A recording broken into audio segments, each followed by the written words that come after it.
Welcome to another episode of Freeman's Lot. I'm Josh, and today we're making a vegetable and chicken soup. Let me show you the ingredients. So in order of appearance, we have sliced red onion, some diced garlic. These are edamame beans or soybeans.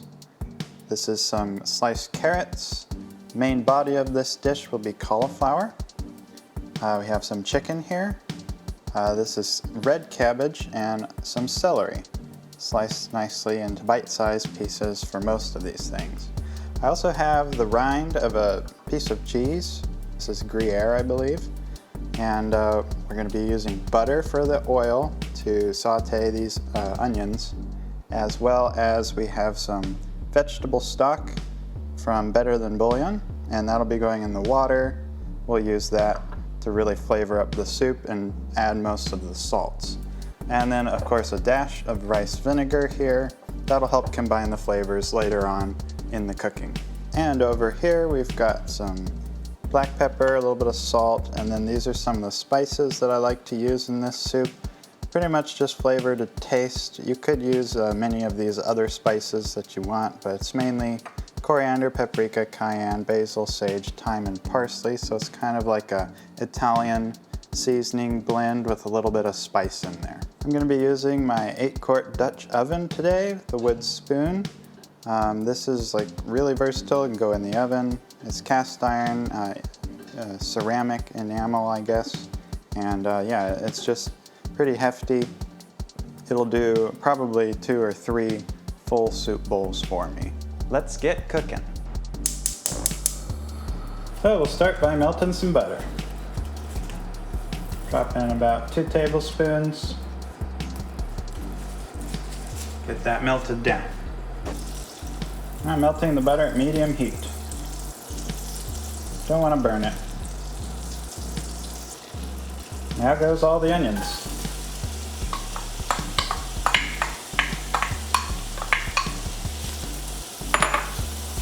Get them nice and coated with the butter.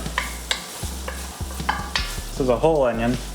Could have gotten away with a half onion, but I have extra.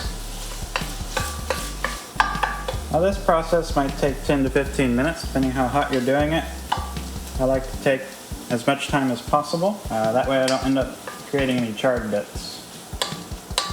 This process is called caramelization, where you use the butter to cook the onions evenly, and it really brings out the sweetness. There's actually quite a few carbohydrates in onions, so it's really going to make this soup super sweet. Super sweet soup. Don't be afraid to adjust the flame a little bit, depending on the temperature you've got. I just threw in a lot of food here, so it absorbed a bunch of heat, so I turned it up, and I'll end up turning it back down once this cast iron is up to heat. This is kind of the secret to making anything really tasty. If you put caramelized onions in there, people are going to love it. And you don't have to use butter. You could use olive oil, avocado oil, coconut oil, beef tallow, ghee, any kind of animal fat. The taste of butter is too good to pass up. And the butter helps bind the fat-soluble vitamins so that they can be easily taken into your system. Some of these vegetables, if you were to eat them raw, or even cooked but without fat, you wouldn't actually be getting all the nutrition from it. This is probably the longest process of making this soup, but it's well worth it. The finer you dice these onions, the quicker they'll cook in general. I kind of did a coarse dicing, but I don't mind crunching on some onion once I'm getting into the soup. Alright, at about this point, I'm going to add the minced garlic. Use it at your discretion, and if you don't want it to taste super garlicky, put it later in on the recipe. I like to try and caramelize a little bit of the garlic. You can go hotter if you're planning to just sit here and stir. You're not going to really burn them. I'm going to go ahead and make the stock. Use this vegetable base here. Now we're getting about to the point where this is probably done. You can see how much smaller it is. Some of the pieces are becoming translucent. Got good browning. Turn the heat up a little bit and pour in the stock. Just with this butter, garlic, and onion cooked, we've created a whole new flavor profile that I find very tasty. And you will too. And this helps to deglaze the bottom of the pan, pulling up a lot of those burnt bits called fond. Now this probably isn't all of the liquid I'll use. I'll probably add some more water later and a dash of vinegar depending on the amount of vegetables that I have to add. Also remember, this is going to take an hour, hour and a half, and you're going to lose quite a bit of liquid through steam. This has got some intense flavor, so drinking this would probably be a little bit too much. That's why we add some bland vegetables. Going in next, we have the cauliflower. I put the cauliflower in first because it's the largest chunks that I have of any of the vegetables, and I go and stir them all in. People might find cauliflower plain and boring, which it is, but if you put it in something this sweet and this packed with flavor, it's going to absorb all of that. So I try to fully submerge these bits of cauliflower. That way they can get a chance to soak in some of this stock, and turn it up a bit because now the cauliflower is absorbing a lot of the heat from the cast iron. I'm going to try and be careful not to get this to a boil. A few bubbles are okay. Once you get a soup going at a boil, it begins to really break down the actual structure of some of the ingredients. I try to keep it in between like a clear broth soup and a chowder. I just try to keep the temperature right underneath it, boiling. And if you're real concerned about that, you get yourself a digital thermometer. And now we're approaching 175. So I'm going to keep the flame high for now, and in a minute or two I'll pull it back down. Stirring becomes slightly less important at this point because you've got so much water as a barrier between the hot iron and the ingredients. Basically I'll be doing less stirring the more ingredients go in. Now I've got the tops of these cauliflowers really poking out of this soup, so I'm going to go ahead and add some more water. And to save myself some time and not reduce the temperature of this soup too much, I go ahead and microwave the water for another minute. Alright, we're at the point where we can add the celery and cabbage. Both the celery and cabbage have quite a bit of water in them, so they will begin to shrink, unlike the cauliflower. You don't have to add too much more liquid at this point. It's okay that they poke up because they'll sink down. I think I'll let that sit for about 5 minutes. And there we go, I went ahead and diced up the chicken. Now we have this up to temperature again. I'm seeing some boiling. I'm going to start stirring it to release some heat and get some of the vegetables that were on the surface down below. I think it's time to add the carrots. I like to add the carrots later because they do get really sweet, and I'm not a huge fan of cooked carrots, but they do provide quite a few different nutrients than some of these other leafy vegetables. Now you can just start to see the cauliflower changing a little bit more dark, which means it's absorbing this stock pretty decently. This purple cabbage is going to make the soup turn entirely purple. You're going to see this cauliflower and even the chicken bits turn much darker. And with the cauliflower, don't be afraid to add the stems or even the leaves of the plant if you're getting it in that form from the grocery store. That's all edible, as long as you're cooking this soup at a decent temperature. Like I said, I think the sweet spot for me is just about 200 degrees. At 218, it will begin to boil.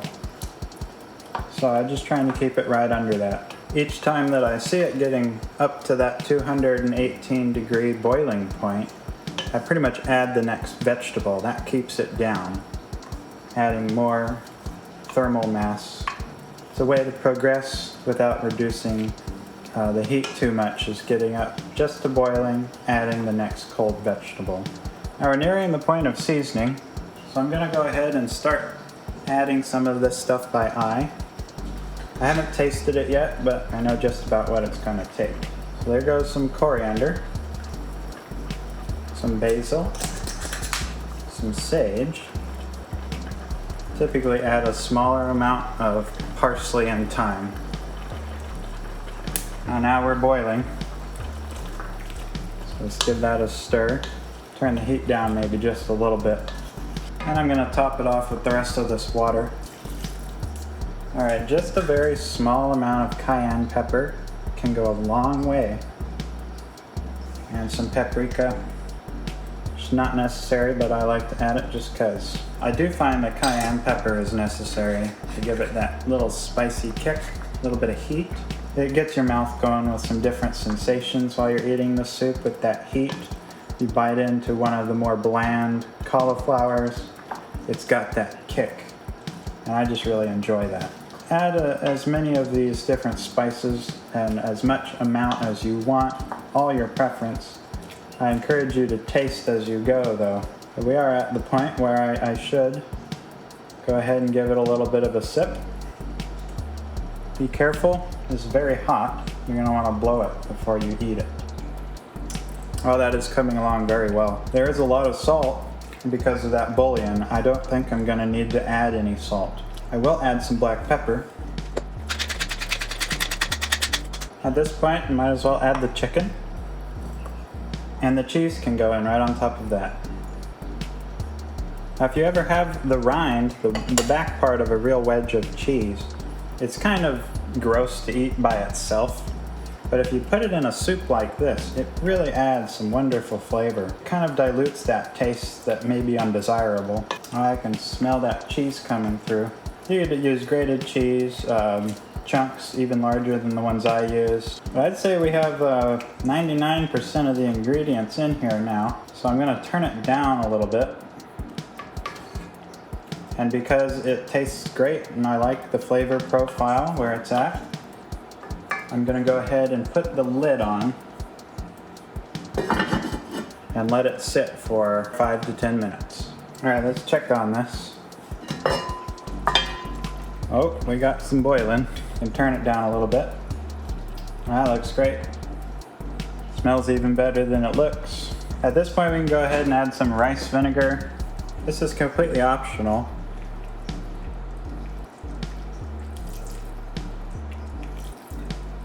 Doesn't have to be rice vinegar, it could be white vinegar, apple cider vinegar. But this helps to combine some of the flavors even further, creating a more complex profile. And I'm going to leave the lid off so that that can evaporate out. Definitely don't want this tasting like vinegar. As you can see, the chicken has darkened quite a bit due to the color in the red cabbage. And it looks like the soup got a little bit cloudy because it reached a boiling point. Of course, that's totally fine. There's nothing wrong with that. It just helps to differentiate between some of the vegetable flavors if you don't get it all broken down into the actual soup base. Really just a preference thing. I'm going to keep this lid off, cook this for another 5 to 10 minutes, and we'll be ready to serve. Now this soup keeps trying to boil on me, even at the lowest setting on the flame.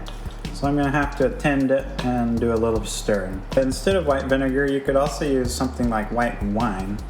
I've done that before, and that really works just about the same, and even adds some more sweetness because of the sugars in there.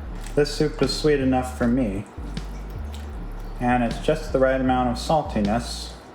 I didn't add any extra salt, it was just that vegetable bouillon. Well, I'd say this is looking real good. We're just about done. You can turn the heat off.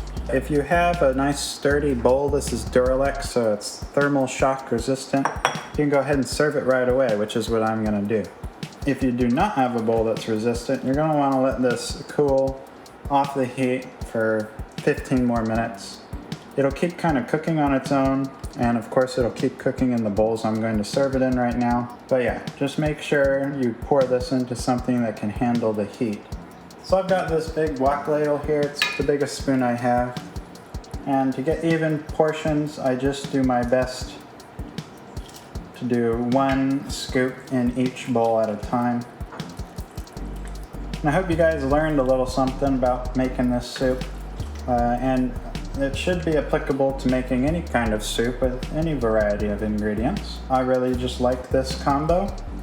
It's got a good nutritional profile. It spans the entirety of what you might need to stay healthy. And there we have it. 3 bowls of soup. Well, here we have it, guys. Finished soup. Time for the taste test.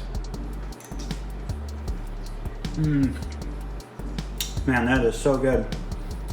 I really hope you all try this on your own.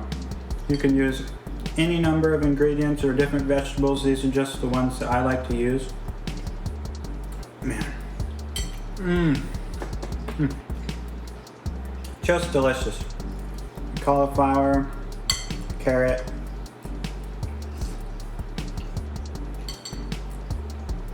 The cauliflower really does soak up all that flavor. It's not bland at all. Great way to get in your cruciferous prebiotic vegetables. Well, if you guys enjoyed this video, please give me a thumbs up. If you want to see more of these videos, go ahead and hit subscribe, and I'll see you all on the next one.